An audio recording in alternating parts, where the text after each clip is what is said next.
Tanong lang ako, Brad.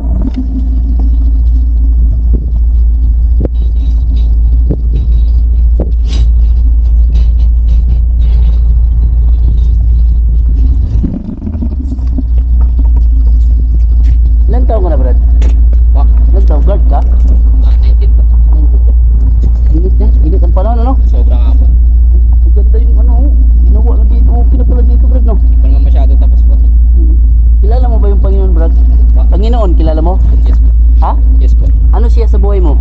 Anong ginawa niya? Siguro tagapagligtas. Nagkapagligtas, anong ginawa niya sa buhay natin para may pag-asa tayo? Sinakripisyo niya yung sarili niya. Na anong ginawa niya? Sinakripisyo niya yung sarili niya para sa atin.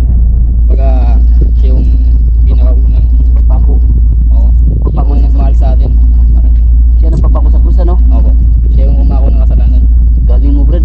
Tawag dito, Brad. May pinadala siya sa iyo. Na alis Si Mainit ngayon eh, yun o. Ano? Kuplot. Ano, okay lang sa'yo? Okay lang po, bossing. Oo, pasalamat ka sa Panginoon. Huwag kang pasalamat sa akin sa Panginoon yan.